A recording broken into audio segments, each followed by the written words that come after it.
Dust hung over Capua like smoke over a bonfire. From beneath the ground came the clang of iron, the smell of sweat and blood.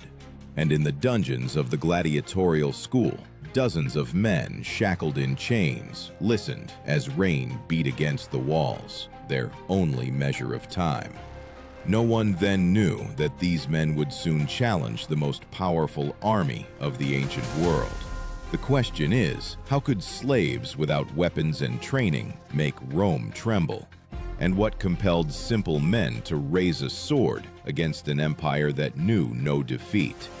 The answer is hidden in one name, Spartacus. But to understand why he precisely became a symbol of rebellion, one must begin with what the Romans simply called spectacle.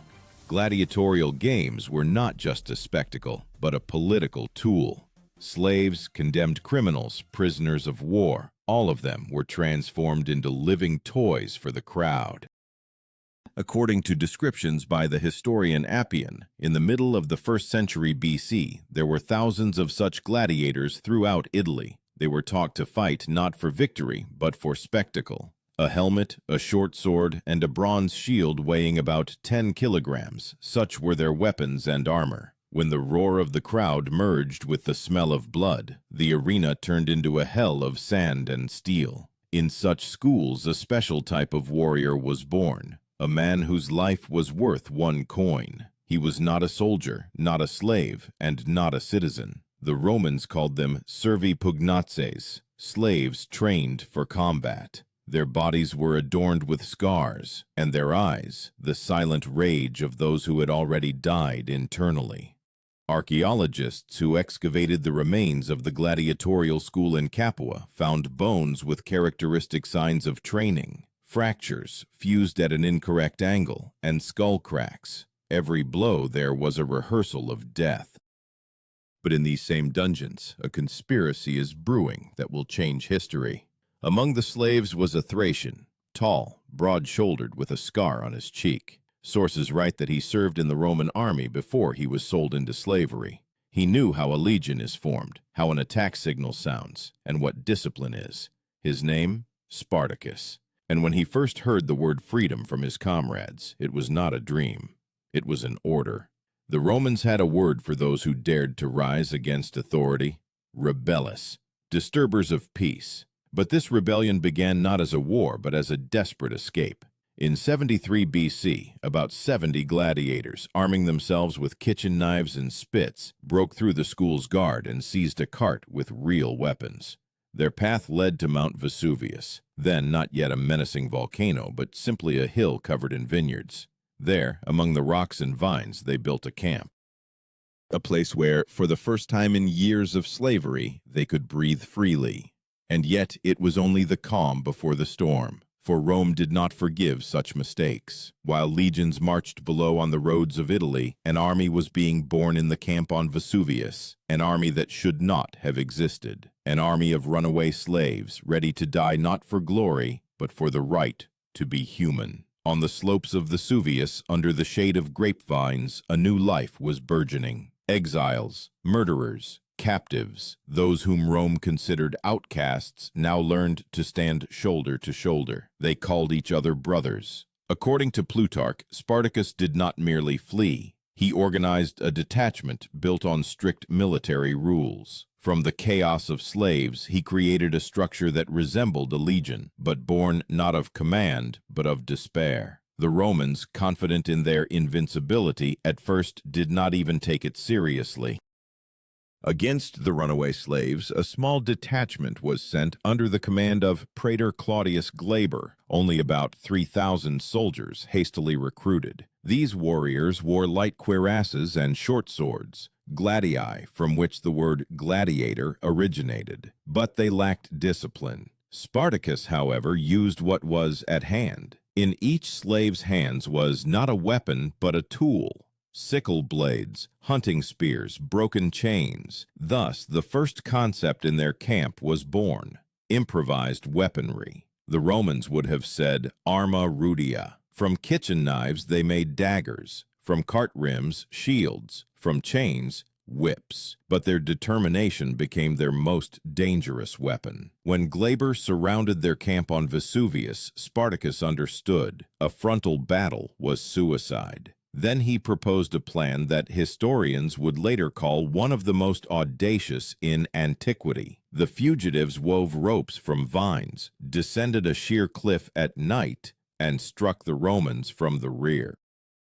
Glaber's entire detachment was annihilated. From enslaved captives, an army was born for the first time in history that defeated a legion. Rome trembled. In the streets, Spartacus's name was discussed like a curse. The Senate convened an emergency session, and a full-fledged army was sent to the province of Campania under the command of Praetor Verinius. According to Appian's testimony, by this point the army of runaway slaves numbered no less than 70,000 men. They followed a man who had neither title nor nobility, but had a purpose. Every morning began with training. Spartacus made his men march, hold formation, and learn by signal. Warriors raised in slavery learned for the first time what discipline meant, not from fear, but from faith. Order prevailed in the camp. Theft was punishable by death, cowardice by expulsion. Even food was divided equally. One cauldron, one bread, one destiny. At this moment, a concept was born that would later become a symbol of resilience: contubernium. This is what the Romans called a combat family. 8 people who ate, slept, and died together. Spartacus adopted this principle, and from slaves he created cohesive units. Each unit chose its own leader, but orders came only from him. This was no longer a revolt, but an organized force. Rome responded with cruelty. The rebels were pursued and executed without trial. But the more slaves died, the more new ones joined. In southern Italy, it was already rumored that every third peasant was ready to cast off the yoke. When Spartacus's army moved north, it resembled not a band of fugitives, but a moving storm. Women, old people, children, entire families followed him. According to various sources, their numbers could have already exceeded 120,000. In one of the battles near Mount Garganus, Spartacus once again demonstrated tactical genius. Verinius confronted him with 2 legions. The Romans formed in their standard formation, triplex ascies, a triple line. But Spartacus used the terrain, forcing the enemy to advance into a narrow gorge where the legionaries' formation broke. His men rained down stones and spears from above, showering the Romans with a hail of arrows. When they began to retreat, he struck frontally, breaking through the center. Verinius fled, losing almost half of his army. Plutarch wrote that after this victory, Spartacus forbade celebrations and luxury. He understood that their strength lay not in plunder, but in order. He even ordered the fallen Romans to be buried with honors, a rare gesture for an enemy. This was a signal. They were not savages, but warriors. But in Rome, this gesture was perceived as a challenge. Archaeological findings confirm the scale of his movement. Pottery found along old military roads shows a sudden cessation of trade and the destruction of villas in Campania and Lucania precisely during these years. Italy trembled. Silence reigned on the roads, broken only by the distant hum of marching feet. In those months, the slave army became more than just a rebellion. It became an idea that Rome could not allow to survive. For if one slave could challenge an empire and defeat legions, what prevented others from doing the same? And then the Senate decided to act differently. Against Spartacus, not praetors, but a consul was dispatched. This was Gellius. But neither rank nor titles guaranteed victory anymore. For behind every one of Spartacus's blows stood the memory of those who died in the arena, and the voices of those who wanted only one thing, that their children would no longer be born in chains. The spring of 72 BC brought Italy not the scent of flowers, but the smoke of bonfires. In the valleys of Campania, metal clanged. and burned standards lay on the roads. The slave army under Spartacus no longer hid. It marched openly, crushing Roman garrisons one after another. According to Appian's testimony, the rebels freed tens of thousands of captives and seized enormous supplies of provisions. They began to move north, towards the Alps. On this campaign, Spartacus first spoke of returning home, beyond the mountains, to freedom. But Rome intended to hold him at all costs. Against Spartacus, two consuls simultaneously advanced, Gellius and Lentulus. Each commanded 2 legions. This meant over 20,000 trained warriors, divided into maniples, combat units of 120 men. Roman discipline was once again to clash with the fury of the slaves. And yet, when the confrontation occurred near Mount Garganus, the legions were crushed. Spartacus attacked suddenly, at dawn, in a dense fog. He himself led the assault wing, armed with a gladius taken from a slain centurion. Plutarch wrote that he fought in the front ranks, and his bodyguards swore to die before allowing the Romans to touch his body. The defeat of the consuls was a humiliation for the Senate, but the worst for Rome was not this. After the victory, Spartacus did not besiege cities, did not march on Rome. He turned his army north, towards the Alps. This meant that his army was not just a horde, but a force with a plan. He wanted to lead the slaves out of Italy so they could disperse to their native lands, to Thrace, Gaul, Germania. However, the slave army ceased to be a unified body. Disputes began within the camp. A part of the warriors, mainly Gauls and Germans under the command of Crixus, demanded to march on Rome to destroy the enemy. Spartacus understood that this was madness. He had no siege engines, no engineering troops, no supplies. But he could not restrain the crowd. Crixus separated with 30,000 warriors and soon fell into an ambush by consular troops. Almost all perished. Archaeologists found traces of a mass burial at the battle site near Mount Garganus, over 3,000 bodies hastily interred. Among them, according to legend, was Crixus. This defeat served as a warning to Spartacus.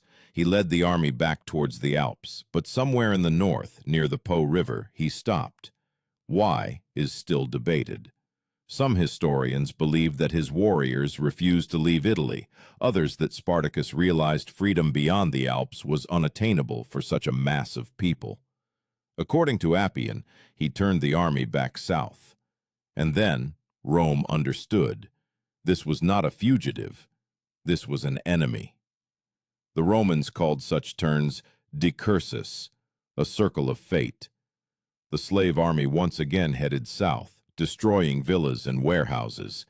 Rumors of a sea of runaways spread faster than the Senate's messengers.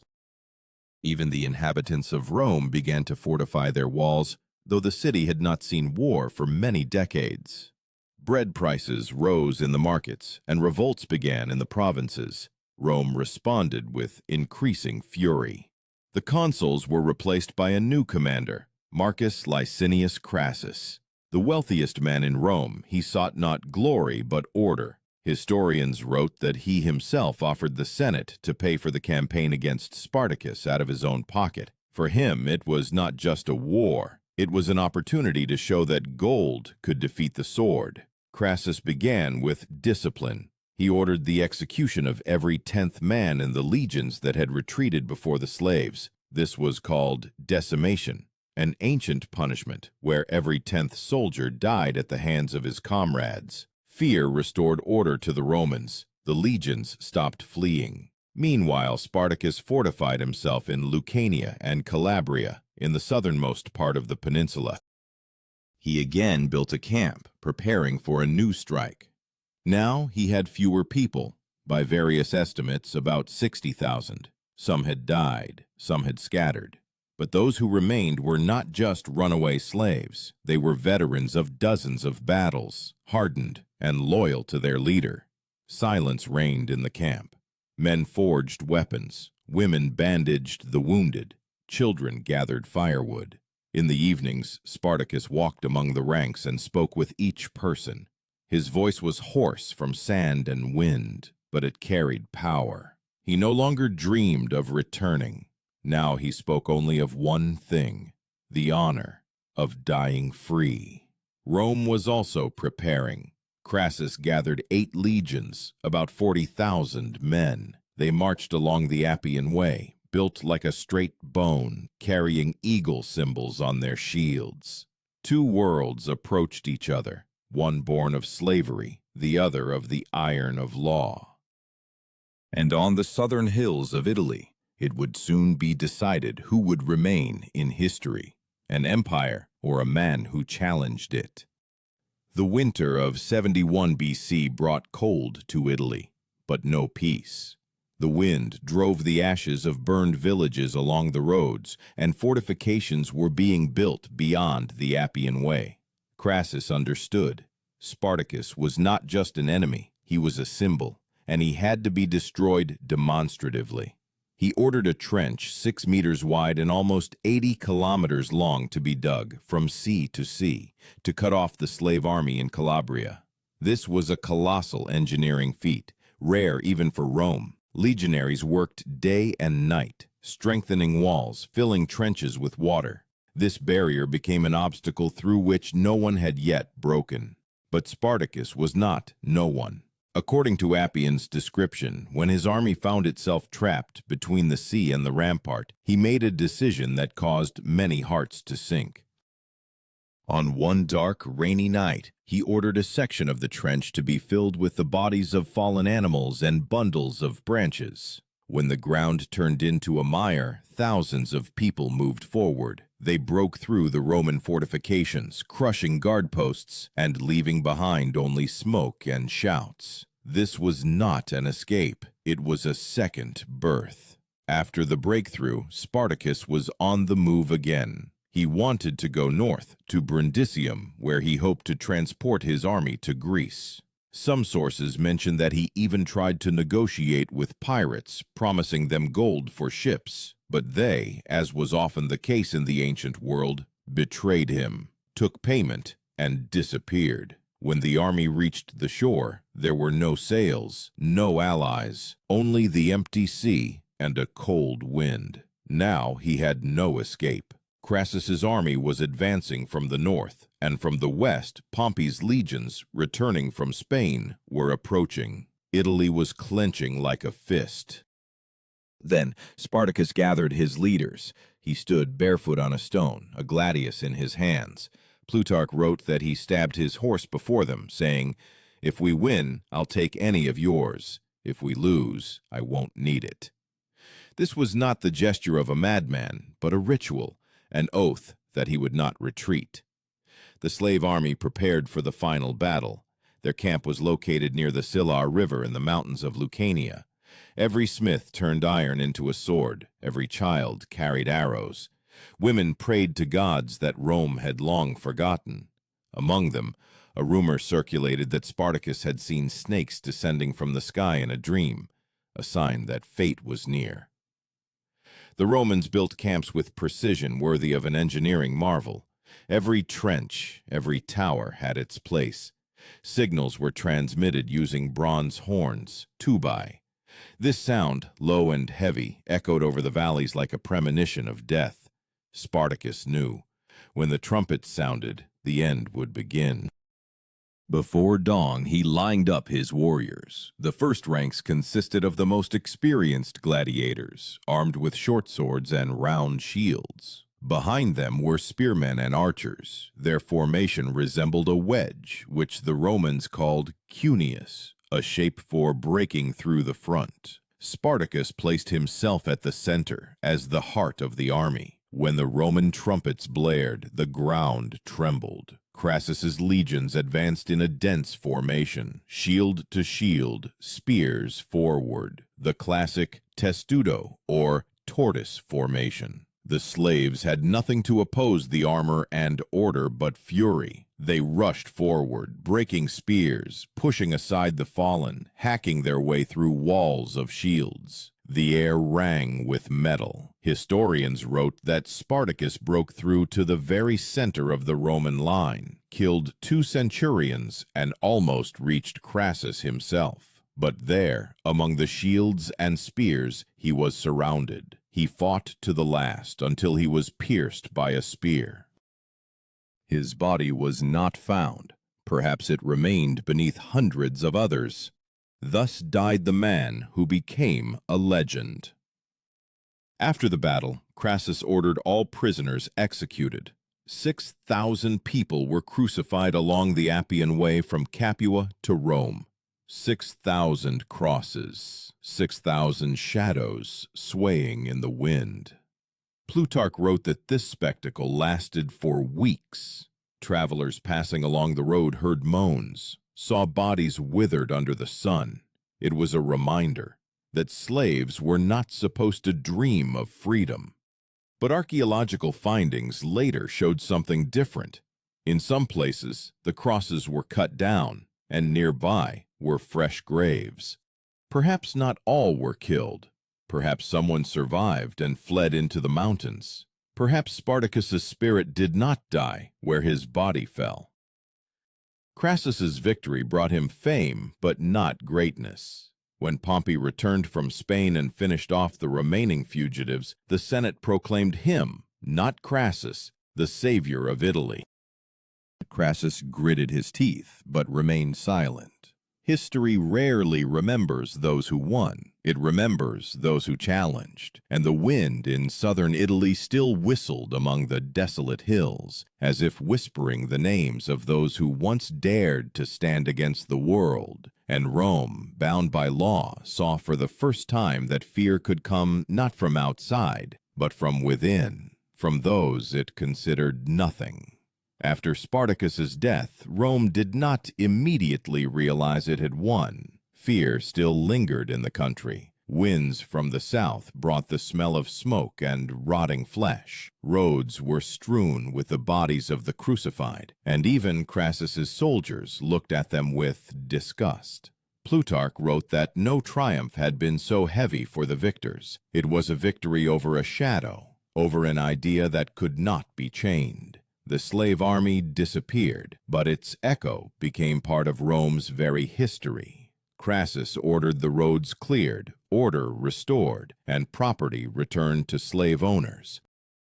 But in essence, Italy lay in ruins. Hundreds of villas were burned, thousands of slaves killed or scattered.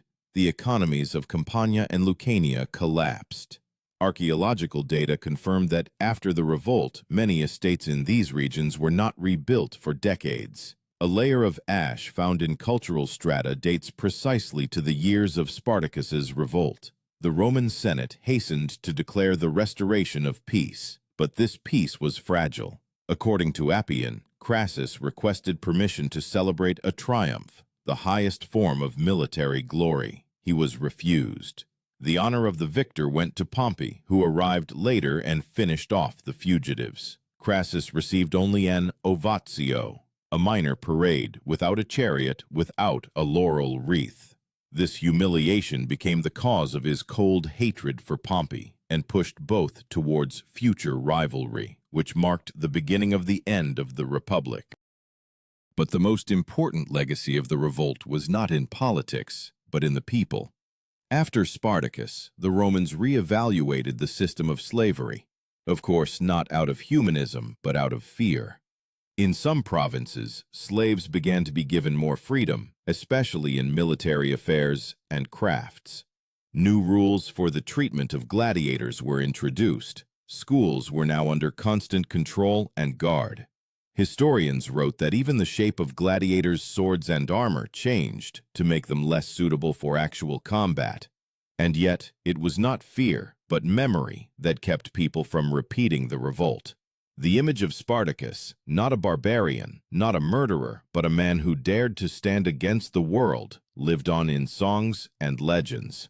Romans disliked remembering his name, but increasingly whispered, "Servus contra imperium," a slave against the empire. Among the military, Crassus became an example of strict discipline. His decimations entered textbooks, a method of restoring order through fear. Soldiers knew whoever broke formation risked dying at the hands of a comrade. This became a symbol of Roman coldness, a law more important than a human life. Pompey, however, used the revolt for his own glory. His soldiers crucified several hundred more fugitives, and in Rome he proclaimed himself a savior. The people cheered him, senators showered him with praise. Crassus remained silent, but deep down understood. He had won with the sword, but lost in glory. This conflict, which began over the bodies of slaves, would soon lead Rome to new bloodshed, to civil wars. As years passed, the memory of the revolt did not fade. Historians debated, was Spartacus a liberator or a criminal? Plutarch wrote of him with respect, emphasizing his intelligence and humanity. Appian, with apprehension, calling him a frightening wonder. Even Cicero once mentioned Spartacus as an example of what happens when the lower classes lose fear. Archaeological findings of recent centuries confirmed the scale of the tragedy. Near Capua and along the entire Appian Way, traces of wooden posts were discovered, remnants of crosses. In some areas where the road crossed ancient fields, iron rings driven into stone were found, points for attaching chains. These traces are the only silent witnesses to that slaughter. Rome became more cautious. Spartacus's revolt was a lesson for it. Slavery is not just an economic system, it is a powder keg. Later, in the imperial era, revolts would flare up again, in Sicily, in Africa, in Britain. But each of them would be suppressed even before the name of a new Spartacus could be uttered. And yet, time showed that the idea of freedom cannot be suppressed forever. Even within the stone walls of Rome, among the columns and forums, where slaves still carried water and pulled carts, a whisper sometimes sounded, "Spartacus lives." This was not a man. It was the memory that even those born in chains can rise above their masters. And although Rome survived the revolt, its heart was forever cracked. The empire learned to fear its slaves, just as it later feared its soldiers.